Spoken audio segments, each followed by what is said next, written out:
अपन channel SCS Mithila के करू subscribe और बेल बटन जरूर दबा दिया ताकि हर खबर सबसे पहले पहुंचे अहां तक।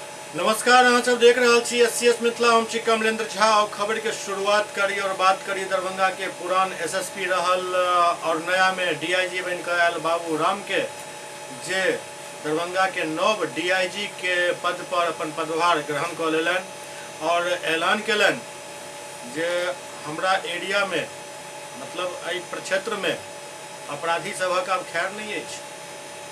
मिथिला क्षेत्र के नवनियुक्त पुलिस उप महानिरीक्षक बाबूराम दरभंगा पहुँच कर अपन पदभार ग्रहण कर लेलन। तो कहलन जे मिथिला क्षेत्र में अपराधी के आब कोनो खैर नहीं है। जानकारी के लिए बता दी जे ई वह बाबूराम है जे लगभग 2 वर्ष पहले दरभंगा के एसएसपी चला। अब वो दरभंगा के नवनियुक्त पुलिस उप महानिरीक्षक बनकर ऐलान और अपन पदभार ग्रहण कलन। पदभार ग्रहण करे के बाद अपन पहिल वक्तव्य में वो कहलन जे अपराध पर लगाम लगेना हमर प्राथमिकता है। दरभंगा में एक बार फिर से बाबूराम के नियुक्ति से दरभंगा के लोग में जरूर आस जगल हन, लेकिन क्राइम के स्तर जे हिसाब से काफ़ी हाई भ गेल हन। एहन में बाबूराम के लिए परीक्षा के घड़ी है जे ओ क्राइम के स्तर के केना नीचा लावे छै, फरियादी सबके फरियाद पर उचित कार्रवाई होइत अछि और कहिया तक दरभंगा अपराध मुक्त भ सकैत अछि, ई सब आबै वाला समय बताएत।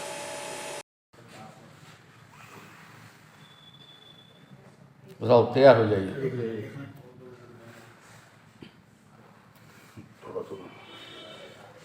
जी सर, दरभंगा की पुनः एक बार फिर कमान मिला है। दरभंगा आपकी चिर परिचित जगह है, खुद में भी यहाँ रह चुके हैं। क्या अपेक्षा होगी दरभंगा के जनताओं से, क्या आपकी? अपराध नियंत्रण और विधि व्यवस्था संधारण तो सर्वोच्च प्राथमिकता रहती ही है। इधर पिछले कुछ समय में पुलिस मुख्यालय ने काफ़ी विषयों पर निर्देश निर्गत किए हैं, जिसमें ट्रैफिक और साइबर थाना की वर्किंग, सभी थानों की कार्य प्रणाली की समीक्षा और दूसरे फिर चुनाव है, आगामी चुनाव को लेकर तैयारियाँ, इन सभी विषयों पर लगातार तीनों जिला से वार्ता करके जो पुलिस हेडक्वार्टर के निर्देश हैं उनके अनुरूप काम कराया जाएगा। सर, यहाँ आप खुद में भी रह चुके हैं। ट्रैफिक की समस्या शहर के लोगों को निदान नहीं मिल पा रही है, खास करके कलेक्ट्रेट के सामने मोटरसाइकिल आम जाम की सामना करना पड़ता है। उसके लिए क्या कदम उठाएंगे? शहर में हालांकि काफ़ी कंजेस्टेड है, काफ़ी भीड़ भाड़ वाला रास्ते हैं, लेकिन उस पर जहाँ भी संभावना है कि अतिक्रमण कम से कम किया जा सके, जो ठेले वाले हैं, टेम्पो वाले हैं, उनको रेगुलेट करके उसमें पूरी कोशिश की जाएगी कि ट्रैफिक को स्मूथ किया जाए। सर, जिस तरह देखा जाता था कि जब आप कप्तान थे उस समय में कहा जाता था बाबूराम आ जाएंगे नहीं तो भागो यहाँ से, तो क्या अभी भी फिर उसी तरह की पुलिसिंग चलेगी? देखिए, ऐसी भागने वाली ऐसी तो कोई बात नहीं है, लेकिन सबसे वार्ता करके उनको समझाने की कोशिश की जाएगी। एसएसपी से मैं बात करूँगा इस बारे में। पहले भी यहाँ पर इस तरह की कोशिश की गई थी, उसका काफ़ी सकारात्मक प्रभाव भी पड़ा था।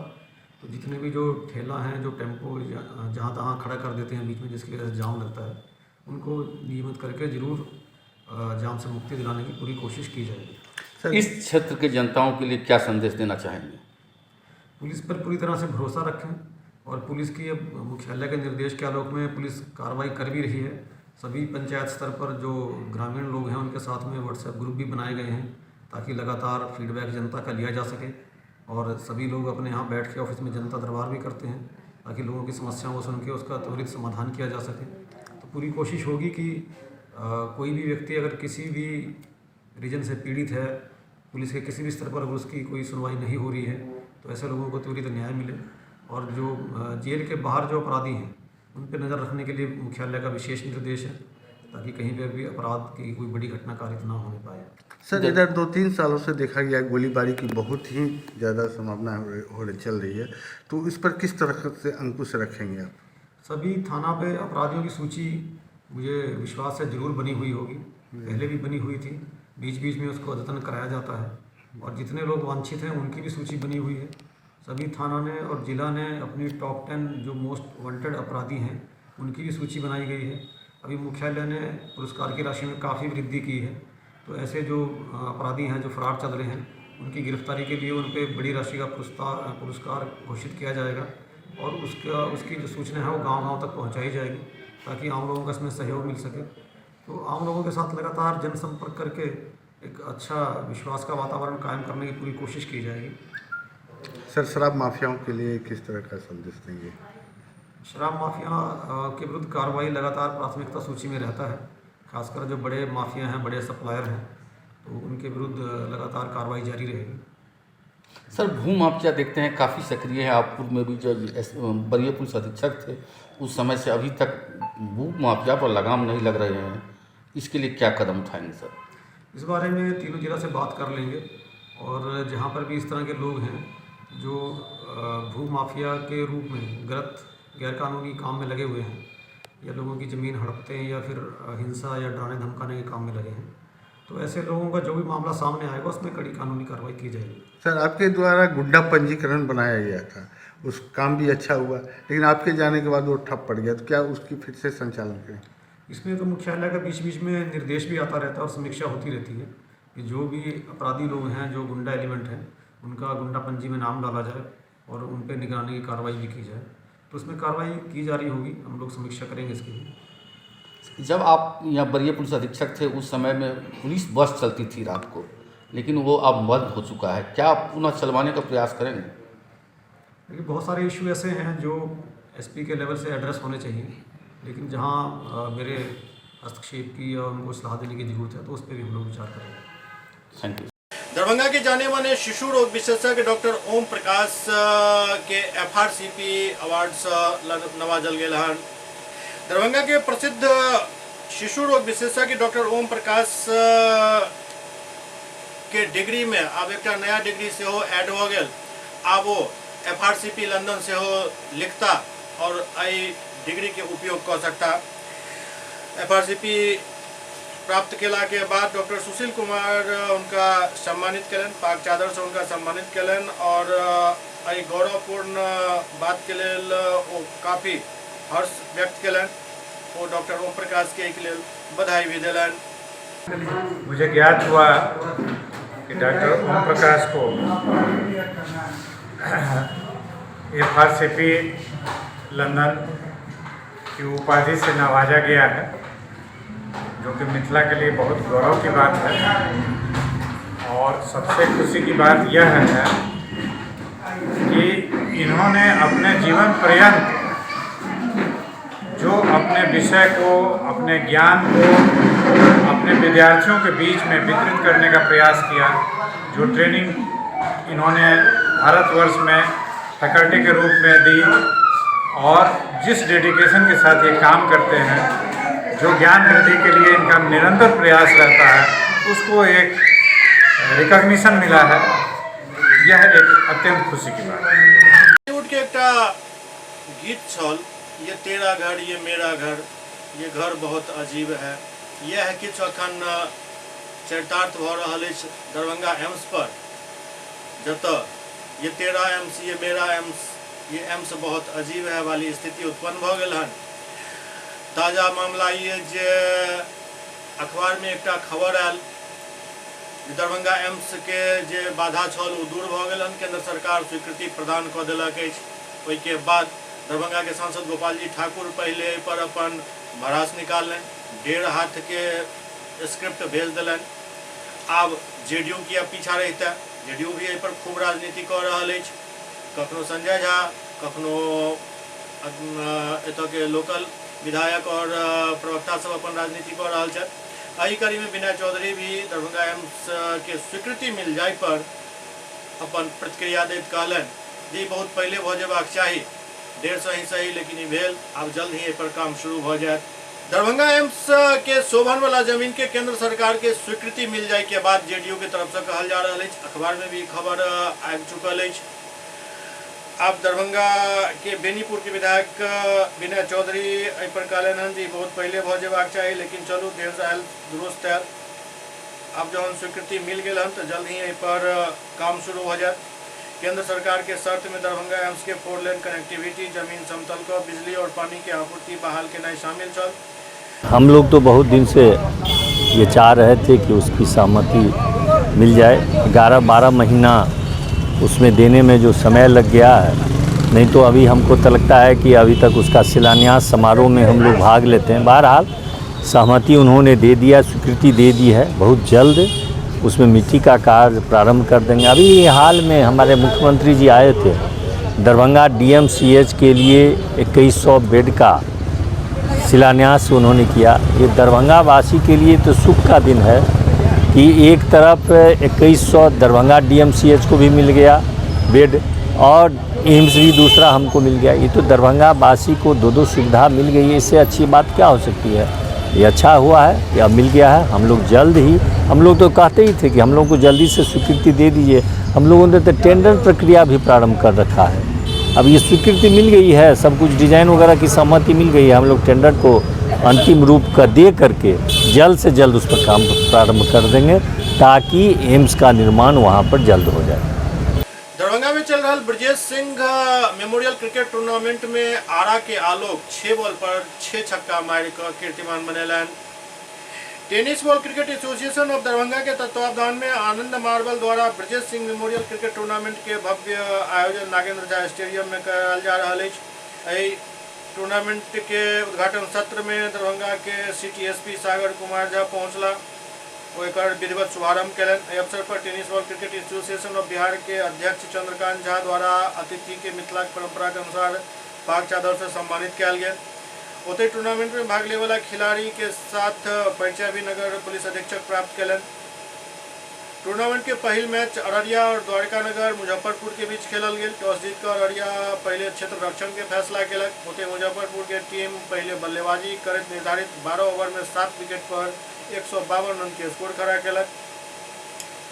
में बल्लेबाज मनीष 40, गौरव 50 और छोटू 16 रन के योगदान दिलन। ओते अररिया के टीम 152 रन के लक्ष्य के पीछा कर 9 विकेट के नुकसान पर निर्धारित ओवर में मात्र 39 रन पर ही सिमट गए और इस तरह से अररिया 113 रन से पराजित हो गए।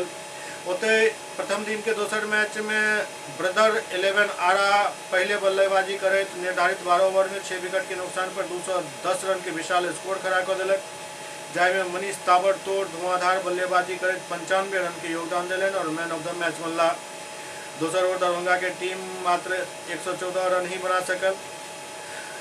वहीटम आरा और दरभंगा के बीच सबसे मनोरंजक पल हो रहा जखन आरा के आलोक कुमार अमन 6 गेंद पर 6 छक्का मार कर एक रिकॉर्ड कायम कैलन। आलोक 10 गेंद पर 48 रन बनाकर आउट भेला। नागेंद्र झा स्टेडियम में उपस्थित मंच पर टेनिस क्रिकेट बॉल एसोसिएशन के जितने भी पदधारक हैं उन सभी को एवं जो खिलाड़ीगण उपस्थित हैं, अभिभावकगण एवं मीडिया के बंधुओं, आप सभी लोगों को मैं सबसे पहले नव वर्ष 2024 की हार्दिक शुभकामनाएं देता हूं। जैसा कि मुझे अभी अवगत कराया गया कि जो दिवंगत आत्मा है उनको हम सब लोग मिलके इस अवसर पर श्रद्धांजलि भी समर्पित करते हैं।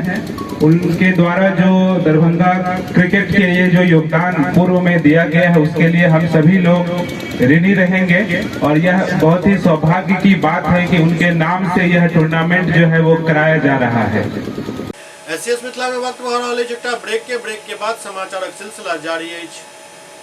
विजय तिलकुट भंडार, मशरफ बाजार, टावर चौक, दरभंगा। स्वाद ऐसा कि याद रहे हमेशा।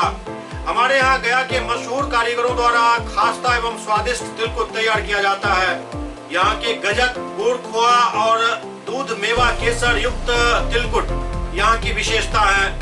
नए साल की शुभकामनाओं के साथ आपका विश्वसनीय प्रतिष्ठान विजय तिलकुट भंडार। हमारा संपर्क नंबर है 8298626013।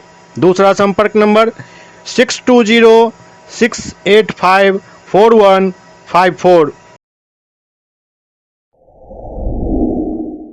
Global health care and diabetes research centre, जो बिहार में पहला अंतर्राष्ट्रीय तकनीक एवं आधुनिक सुविधाओं से लैस सुपर स्पेशलिटी डायबिटीज केंद्र है, जहां एक छत के नीचे डायबिटीज से संबंधित सारी सुविधाएं मौजूद हैं, जैसे कि diabetes heart care, diabetes eye care, diabetes neuro care, diabetes foot care, diabetes pharmacy, और डायबिटीज प्रयोगशाला। पता जीसस एंड मैरी स्कूल के पास, रहमगंज, दरभंगा।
अनावश्यक खर्च करने से बचें।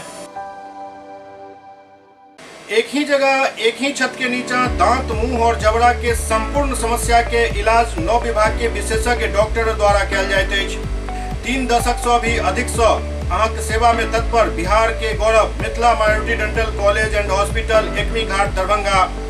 एतय सुबह 9 बजे से शाम 4 बजे तक हर दिन दांत, मुंह और जबड़ा से संबंधित समस्या के इलाज कयल जाइत अछि।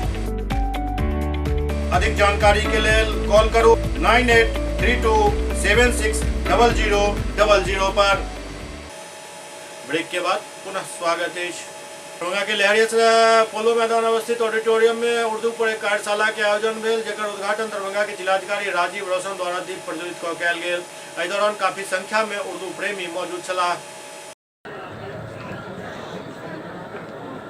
रोशनी कामयाबी की जमानत है। शमा अफरोजी की रस्म के बाद हम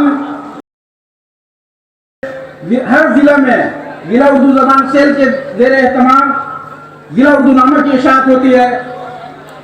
मैं ये आपको बताता चलूं कि दरभंगा जिला से शाये होने वाला आईना दरभंगा जिला उर्दू नामा, जिसमें दरभंगा की मुख्तलिफ अदबी शख्सियात की नस्र के कलाम और उनके की तकरीब अंजाम दी जाए। डीएम सर के मुबारक हाथों से और स्टेज पर रौनक अफरोज मुअज्जब मेहमान के हाथों से ये काम बहुत खूबी अंजाम पाया है। इंचार्ज अफसर जिला उर्दू जबान से जनाब मोहम्मद असलम अली की निगरानी में।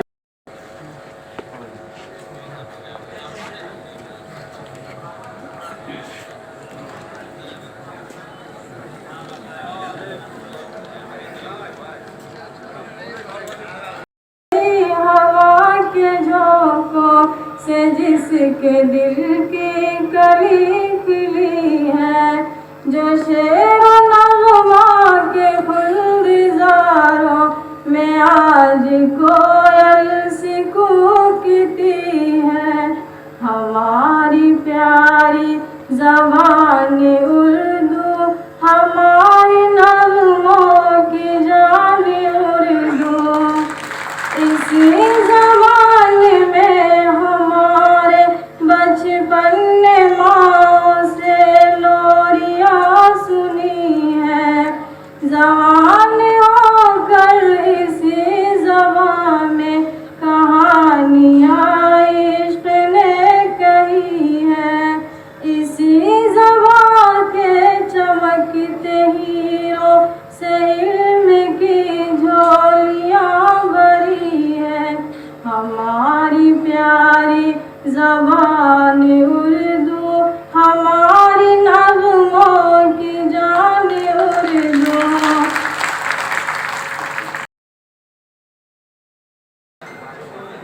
खास करके हमारे जिला मजिस्ट्रेट साहब,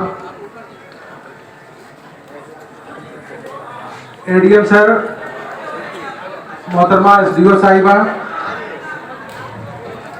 और जिले के तमाम अफसरान,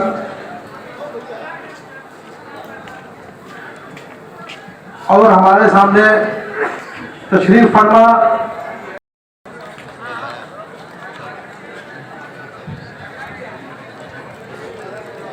बहुत बहुत शुक्रिया।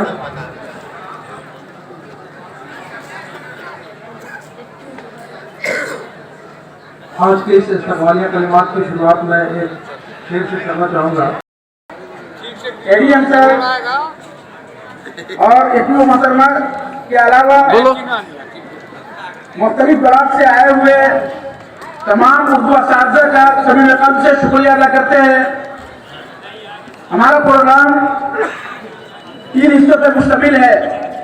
पहला हिस्सा इस्तकबालिया पर मुश्तमिल, जो भाईचारा पैदा करे, अमन लेके आए, शांति लेके आए और संस्कृति को और उसकी विरासत को एक नए पायदान पर लेके जाए। बिहार इस बात पे गर्व कर सकता है कि उर्दू यहाँ की दूसरी राजभाषा है और दरभंगा इस बात पे गर्व कर सकता है कि यहाँ उसके चाहने वाले बहुत ज़्यादा हैं। अभी असलम अली जी ने कहा और हम लोग भी महसूस करते हैं कि जब भी कोई बड़ी कार्यशाला, बड़ा आयोजन हम लोग इस प्रेक्षागृह में रखते हैं तो बाकी तैयारियों के साथ एक सवाल है। आप लोगों का अपनापन है, लगाव है, जुड़ाव है। जो हमारी कुर्सियां कम पड़ गई हैं परंतु आप लोगों का प्यार कम नहीं हुआ है। हमारे संविधान में 22 भाषाओं को स्थान दिया गया है। दरभंगा में 10 जनवरी के राजद के कार्यकर्ता संवाद कार्यक्रम आयोजित हो जा रहा है, जेकर तैयारी जोर शोर से कल जा रहा है। राष्ट्रीय जनता दल के प्रदेश और राष्ट्रीय नेतृत्व के निर्देश पर 10 जनवरी के दरभंगा में राजद कार्यकर्ता संवाद सम्मेलन हुआ जा रहा है। सम्मेलन के सफलता के लिए राजद जिलाध्यक्ष उदय शंकर यादव के नेतृत्व में जिला अतिथि गृह में बैठक हुई।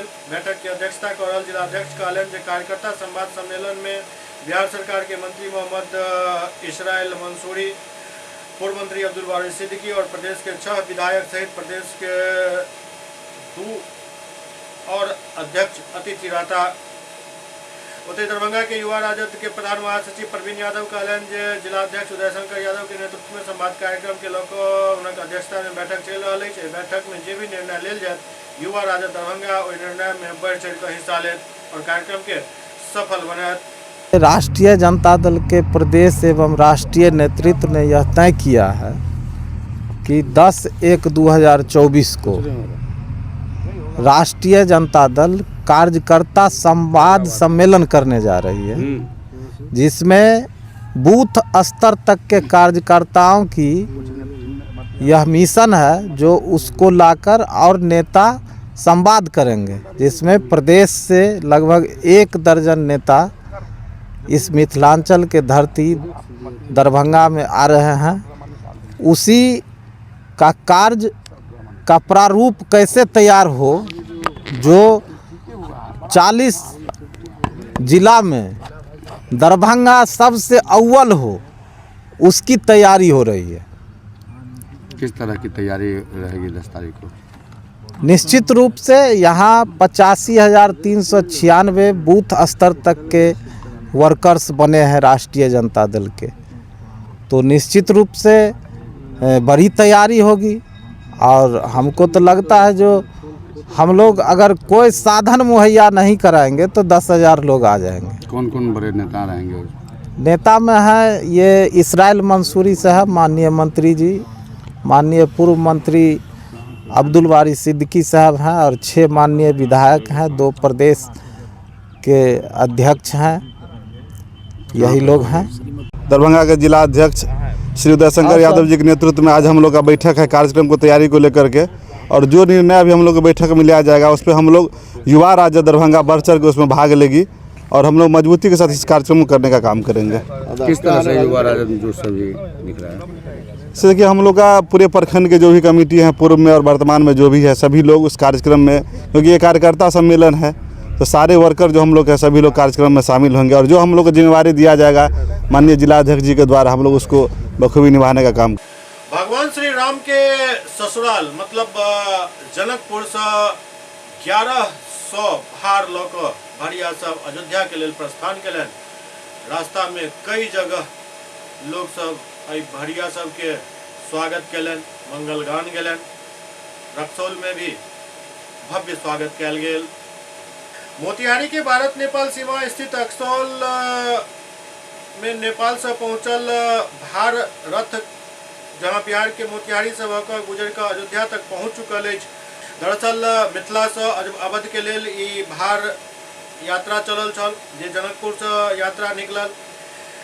1100 भार में शामिल छल, जाहिमे टिकरी, पिरिकिया, खाजा, लड्डू, भगवान के लेल तीर धनुष चांदी के, के अलावे स्वर्ण आभूषण और कई उपहार भार में गेल हन।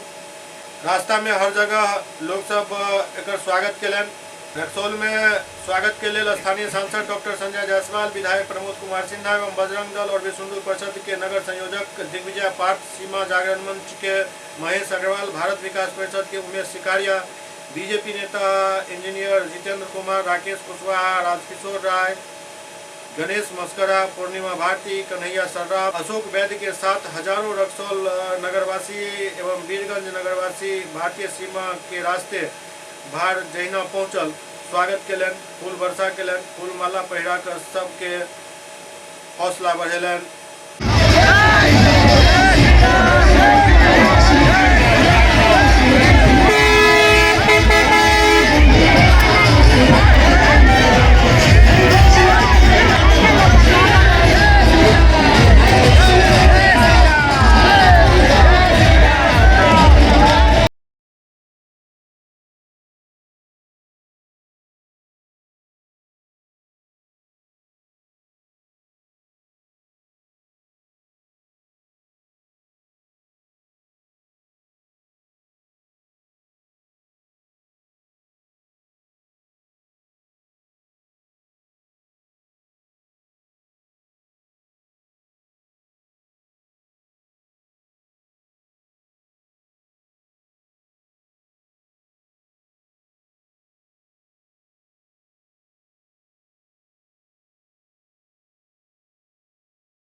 सियावर रामचंद्र की जय, सियावर रामचंद्र की जय। भगवान श्री राम की प्राण प्रतिष्ठा हो रही है तो उनके ससुराल से भार आ रहा है। हम राम भक्त यहाँ पर सीमा पर उनके स्वागत के लिए खड़ा है। नाम बताइए। महेश अग्रवाल। ये जो यात्रा है उसके बारे में बताइए।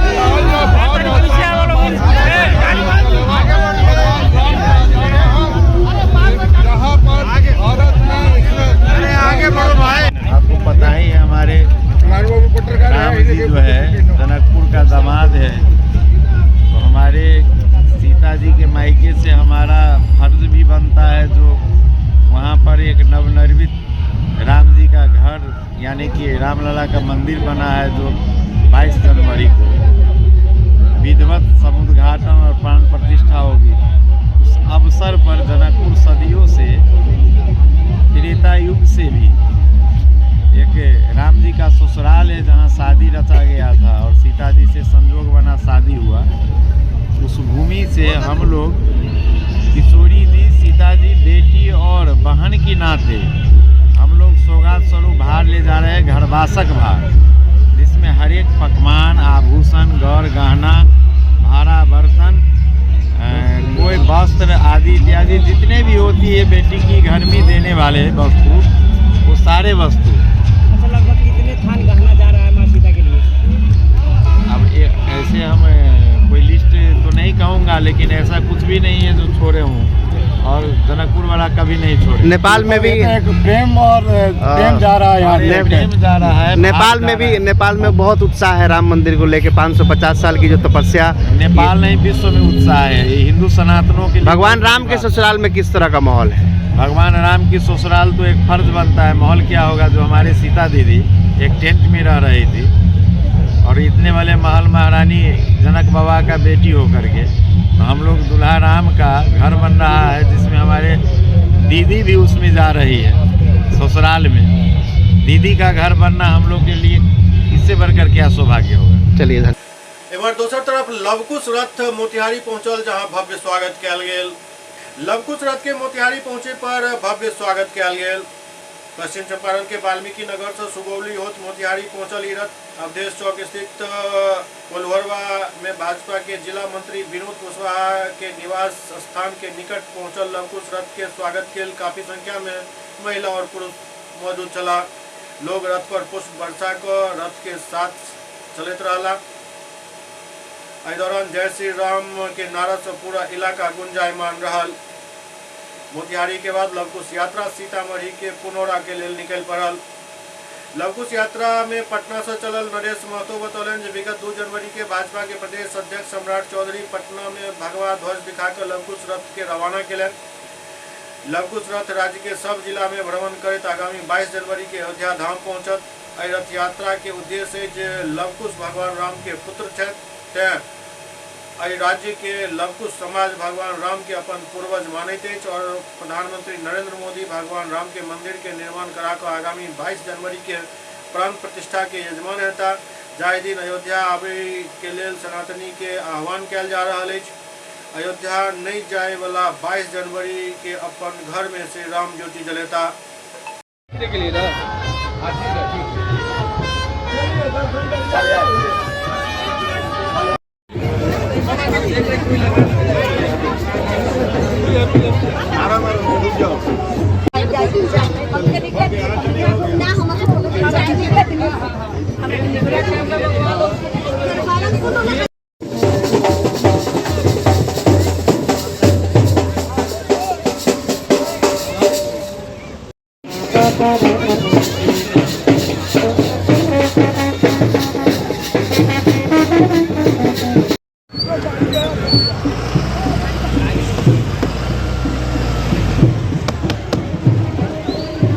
अरे खोल दीजिए। एक मिनट तो भाई, लेडीज को जान दो, लेडीज को जान दो, बाद में देख लेना, मना नहीं कर रहा हूँ। लवकुश रथ यात्रा पिछले 2 जनवरी 2024 को बिहार भाजपा कार्यालय से भारतीय जनता पार्टी के माननीय प्रदेश अध्यक्ष डॉक्टर सम्राट चौधरी जी के द्वारा भगवा ध्वज लहरा करके झंडी दिखाया गया है, और यह लवकुश रथ यात्रा पूरे बिहार के सभी जिलों में भ्रमण करते हुए 22 तारीख को अयोध्या धाम पहुंचेगा।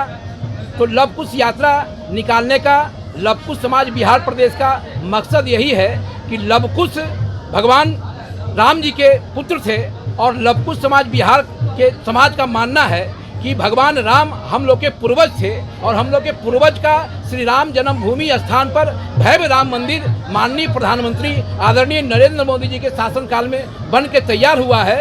और खास करके हमारे भारतीय जनता पार्टी के विरोधी लोग कहते थे कि भारतीय जनता पार्टी के लोग कहते हैं कि मंदिर वहीं बनाएंगे, तारीख नहीं बताएंगे। तो तारीख का ऐलान हो गया है, 22 जनवरी 2024 को मंदिर में प्राण प्रतिष्ठा होना है। इसके यजमान माननीय प्रधानमंत्री आदरणीय नरेंद्र मोदी जी हैं। इसलिए समस्त हिंदू सनातन समाज के लोगों से अपील है कि अयोध्या चलें, और जो सनातन भाई अयोध्या नहीं चल पा रहे हैं वे अपने घरों में श्री राम ज्योति जलाएं और मंदिर में स्वच्छता अभियान चलाने का काम करें। नरेश महतो, लवकुश यात्रा के सहयात्री। हम लोग 2 जनवरी को बीजेपी बिहार प्रदेश पटना कार्यालय से निकले थे। लौह कुश रथ यात्रा को हरी झंडी माननीय प्रदेश अध्यक्ष सम्राट चौधरी जी के द्वारा दिखाया गया था और अभी हम लोग छपरा सिवान गोपालगंज से होते और वाल्मीकि नगर जो लौह कुश का जन्म स्थली है वहाँ का मिट्टी हम लोग अपने सर पर लगाकर तिलक कर कर और हम लोग वापस पुनौरा धाम जा रहे हैं सीतामढ़ी, जहां मां जानकी का जन्मस्थली है। और इसके बाद संपूर्ण जिला का भ्रमण करते हुए हम लोग अयोध्या में 22 तारीख को जाएंगे। अभी वर्तमान समय में जो बहुत लंबित समय से चला आ रहा विवाद था उसको खत्म करके संवैधानिक रूप से आदरणीय प्रधानमंत्री जी माननीय नरेंद्र मोदी जी के द्वारा 22 तारीख को प्राण प्रतिष्ठा किया जाना है। और हम लोग पूरा लौह कुश समाज जो है उनको सहृदय बधाई देते हैं इस कार्य के लिए और हम लोगों से अपील करते हैं कि 22 जनवरी के दिन दीपावली उत्सव मनाएं अपने घर पर। और लौह कुश समाज को कहते हैं कि आपका इतिहास का नवीनीकरण का समय है। इस समय में ज़्यादा से ज़्यादा बढ़कर इस शुभ अवसर का हिस्सा बने और आदरणीय प्रधानमंत्री जी को हाथ को मजबूत करें ताकि विश्व में आपका देश भारत जो है अपना श्रेष्ठ से श्रेष्ठतम स्थिति हासिल कर सके। यही मेरा मुख्य संदेश है। नूतन पटेल नाम हुआ, इस लौह कुश रथ यात्रा का हम संयोजक हैं। SCS मिथिला के अंक में खनित हुआ अगला अंक में फिर कुछ और समाचार संग उपस्थित है। तब तक अपने साथ देखते रहो SCS मिथिला। नमस्कार।